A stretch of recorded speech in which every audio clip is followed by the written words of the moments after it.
parle d'une feuille de route, mais quelles peuvent être les mesures? Les mesures, elles font partie de la feuille de route. Moi, je pense qu'il y a deux volets dans la lutte contre le séparatisme et le communautarisme. Il y a d'abord un combat culturel. Ce combat culturel, c'est de ne rien lâcher sur ces questions-là. Prenons par exemple ce qui s'est passé à Dijon. Les actes de violence inouïs qui ont, je crois, choqué énormément de gens qui les ont découverts sur les vidéos. Et on nous a dit pendant quelques jours, c'est un affrontement entre communautés. Et cet affrontement entre différentes communautés va se régler à la mosquée sous l'égide de l'imam.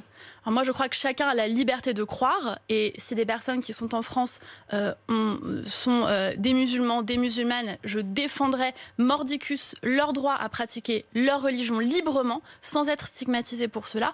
En revanche, je pense que les affrontements et les problèmes sécuritaires ne se règlent pas à la mosquée. Ils se règlent avec la République, donc ils se règlent en préfecture, ils se règlent avec la justice, ils se règlent dans les commissariats.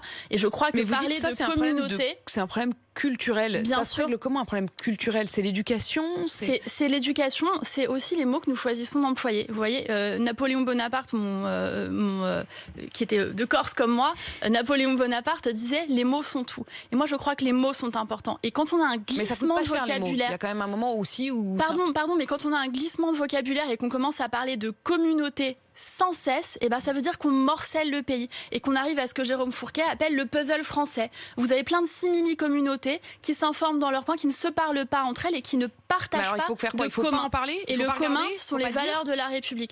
Mais la question, c'est de lutter contre le communautarisme et de faire en sorte que chacun s'intègre. S'intègre pourquoi? C'est pas s'intégrer pour s'intégrer. Pourquoi on devient français? On devient français parce qu'on partage les valeurs de la France, les valeurs de la République.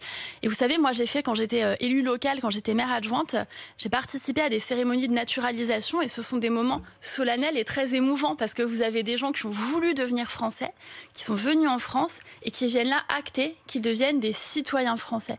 Et en général, ces gens sont très fiers de recevoir les documents, d'être là.